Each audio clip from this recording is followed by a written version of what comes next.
భారత సైన్యం ఇప్పుడు మరో భారీ ఫైర్ పవర్ దిశగా అడుగులు వేస్తుంది. సుమారు 150 బ్రహ్మోస్ పొడిగించిన దూరక్షిపణులు, దాదాపు 10,000 కోట్ల రూపాయల విలువైన ప్రతిపాదన. ఇది కేవలం ఆయుధాల కొనుగోలు కాదు, శత్రువుపైన దాడి చేసే భారత సామర్థ్యాన్ని మరింత దూరానికి, మరింత వేగానికి, మరింత ఖచ్చితత్వానికి తీసుకెళ్లే వ్యూహాత్మక అడుగు.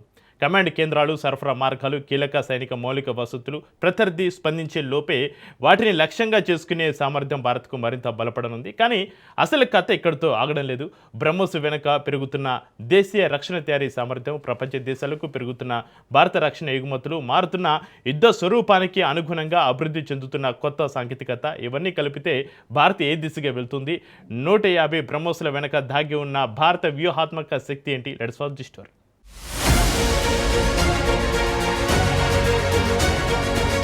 ఇది కేవలం మరో క్షిపణి కొనుగోలు కాదు. భారత భూసేన దాడి సామర్థ్యాన్ని మరింత దూరం, మరింత వేగం, మరింత ఖచ్చితత్వం వైపు తీసుకెళ్లే కీలక నిర్ణయం. భారత సైన్యం సుమారు 150 పొడిగించిన దూరం కలిగిన బ్రహ్మోస్ క్షిపణులను సమకూర్చుకునే దిశగా అడుగులు వేస్తున్నట్లు సమాచారం.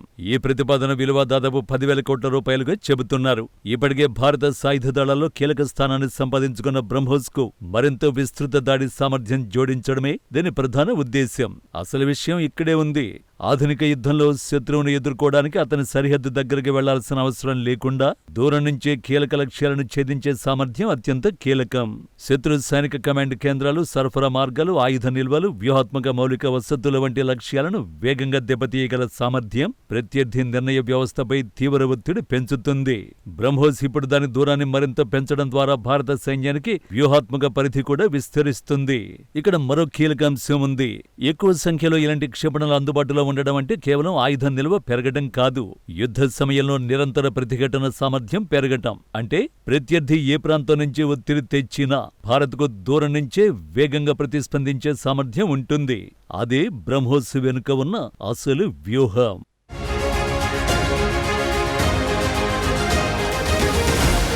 బ్రహ్మోస్ గురించి మాట్లాడేటప్పుడు చాలా మంది దాని వేగం, దూరం, విధ్వంసక శక్తిపైన దృష్టి పెడతారు. కానీ అసలు కథ అంతకంటే పెద్దది. బ్రహ్మోస్ వంటి అత్యాధునిక ఆయుధాలను దేశంలోనే అభివృద్ధి చేసి ఉత్పత్తి చేసిన స్థాయిలో అందుబాటులోకి తీసుకురాగల సామర్థ్యం భారత రక్షణ పరిశ్రమ ఎదుగుదలకు నిదర్శనం. ఇచ్చిన నివేదిక ప్రకారం 2025-26 ఆర్థిక సంవత్సరంలో భారత రక్షణ ఎగుమతులు రికార్డు స్థాయిలో 38,424 కోట్ల రూపాయలకు చేరాయి. అంతకుముందు ఏడాదితో పోలిస్తే ఇది 62% పైగా పెరుగుదల. భారత రక్షణ ఉత్పత్తులు 80కి పైగా దేశాలకు చేరుతున్నాయి. ఇక్కడ అస్సలు మలుపు ఏమిటి అంటే దేశీయ సైన్యానికి భారీ ఆర్డర్లొస్తే తయారీ సామర్థ్యం పెరుగుతుంది. తయారీ సామర్థ్యం పెరిగితే ఉపకరణాల సరఫరా వ్యవస్థ బలపడుతుంది. దాంతో ప్రభుత్వ రక్షణ సంస్థలతో పాటు ప్రైవేటు పరిశ్రమలు, చిన్న తరహా సంస్థలు, సాంకేతిక సంస్థలు కూడా ఈ వ్యవస్థలో భాగస్వాములు అవుతాయి. బ్రహ్మోస్ మాత్రమే కాదు, రాకెట్లు, మానవరహిత విమానాలు, ఖచ్చితమైన దాడి ఆయుధాలు, రాడార్లు, గగనతల రక్షణ వ్యవస్థలు, ఎలక్ట్రానిక్ పరికరాలు వంటి అనేక రంగాల్లో భారతీయ తయారీ సామర్థ్యం విస్తరిస్తోంది. ఇదే అసలు మార్పు. ఒకప్పుడు రక్షణ అవసరాల కోసం విదేశాల వైపు చూసిన భారత్ ఇప్పుడు తన సైన్యానికి తానే ఆయుధాలు అందించడమే కాకుండా ఇతర దేశాలకు కూడా రక్షణ పరికరాలను అందించే దిశగా ఎదుగుతోంది. అందుకే బ్రహ్మోస్ ఒక క్షిపణి మాత్రమే కాదు, భారత రక్షణ తయారీ సామర్థ్యానికి ఒక ప్రతీక. ఈ మార్పు భద్రతను మాత్రమే కాదు, పరిశ్రమ, ఉపాధి, సాంకేతిక పరిజ్ఞానం, ఎగుమతులు, ఆర్థిక స్వావలంబనను కూడా బలోపేతం చేస్తోంది.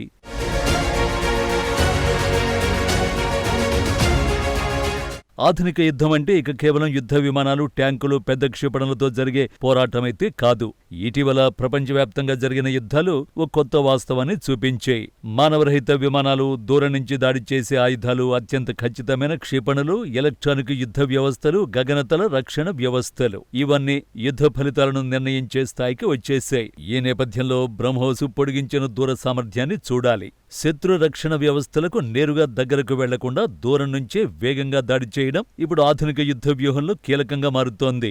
శత్రువుకు హెచ్చరికకు లభించే సమయాన్ని తగ్గించడం, అతని నిర్ణయ వ్యవస్థపై ఒత్తిడి పెంచడం, కీలక మౌలిక వసతుల్ని వేగంగా నిర్వీర్యం చేయడం, దూరదాడి సామర్థ్యం వెనుక ఉన్న ప్రధాన ఉద్దేశాలు ఇవే. అయితే భారత్ కేవలం భారీ క్షిపణులపైనే ఆధారపడడం లేదు. తక్కువ వ్యయంతో పనిచేసే మానవరహిత వ్యవస్థలు, దీర్ఘ దూరదాడి సామర్థ్యాలు, ఖచ్చితమైన ఆయుధాలు, సాంకేతిక నియంత్రణ వ్యవస్థల వంటి రంగాల రంగాల్లోనూ దేశీయ సామర్థ్యాన్ని పెంచుతోంది.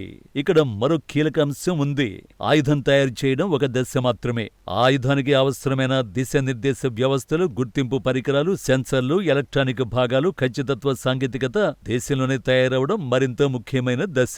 ఎందుకంటే యుద్ధ సమయంలో విదేశీ సరఫరా వ్యవస్థలపై ఆధారపడడం ఒక బలహీనతగా మారచ్చు. అందుకే బ్రహ్మోస్ వంటి ఆయుధాల వెనుక పెరుగుతున్న దేశీయ తయారీ వ్యవస్థ అసలు వ్యూహాత్మక ఆస్తి. యుద్ధ స్వరూపం మారుతున్నప్పుడు ఆయుధాలు మాత్రమే మారకూడదు, వాటిని తయారు చేసే దేశం కూడా మారాలి. భారత్ ఇప్పుడు అదే మార్పును వేగంగా ముందుకు తీసుకువెళుతోంది.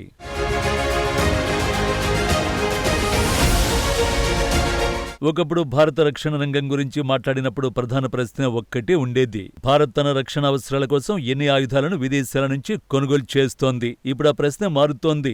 ప్రపంచంలోని ఎన్ని దేశాలు భారతదేశం నుంచి రక్షణ పరికరాలు కొనుగోలు చేస్తున్నాయనేదే కొత్త ప్రశ్నగా మారుతోంది. 2025-26లో భారత రక్షణ ఎగుమతులు 38,424 కోట్ల రూపాయలకు చేరడం ఈ మార్పుకు స్పష్టమైన సంకేతం. 80కి పైగా దేశాలకు భారత రక్షణ ఉత్పత్తులు చేరుతున్నాయి. 2029-30 నాటికి 50,000 కోట్ల రూపాయల రక్షణ ఎగుమతుల లక్ష్యాన్ని కూడా ప్రభుత్వం పెట్టుకుంది. ఈ నేపథ్యంలో బ్రహ్మోస్ వంటి క్షిపణులకు పెరుగుతున్న దేశీయ అవసరం మరింత ప్రాధాన్యం సంతరించుకుంటోంది. పెద్ద ఆర్డర్లు వస్తే ఉత్పత్తి సామర్థ్యం పెరుగుతుంది.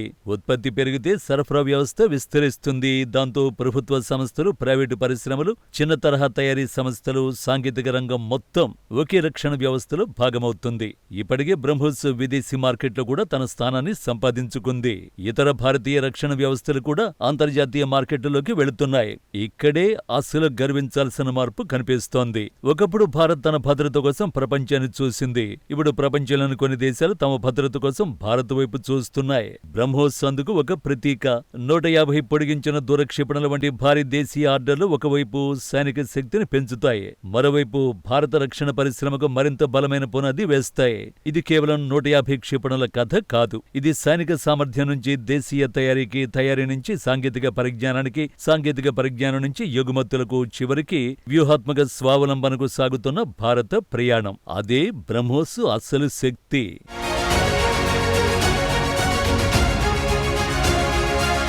150 బ్రహ్మోస్ క్షిపణుల ప్రతిపాదనను కేవలం ఒక రక్షణ కొనుగోలుగా చూస్తే అసలు కథను మనం మిస్ అవుతాం. ఇది భారత సైనిక శక్తి పెరుగుతున్న దానికి ఒక సంకేతం మాత్రమే కాదు, దేశీయ రక్షణ పరిశ్రమ విస్తరిస్తున్న దానికి కూడా నిదర్శనం. ఒకప్పుడు ఆయుధాల కోసం విదేశాలపై ఆధారపడిన భారత్ ఇప్పుడు అత్యాధునిక క్షిపణులను స్వయంగా తయారు చేస్తోంది. అదే సాంకేతికతను మరింత అభివృద్ధి చేస్తోంది. అదే సమయంలో ఇతర దేశాలకు రక్షణ పరికరాలను ఎగుమతి చేస్తోంది. అంటే ప్రయాణం స్పష్టంగా కనిపిస్తోంది. కొనుగోలు చేసే భారత్ నుంచి తయారు చేసే భారత్ వరకు, తయారు చేసే భారత్ నుంచి ప్రపంచానికి అందించే భారత్ వరకు బ్రహ్మోస్ ఆ ప్రయాణానికి ఒక ప్రతీక. యుద్ధ భూమిలో దూరం పెరిగిన భారత్ దాడి సామర్థ్యం తగ్గకూడదు. విదేశీ సరఫరాలపై ఆధారపడిన భారత భద్రత ఆగకూడదు. ఇదే వ్యూహాత్మక స్వావలంబన. ఇదే కొత్త భారత రక్షణ శక్తి.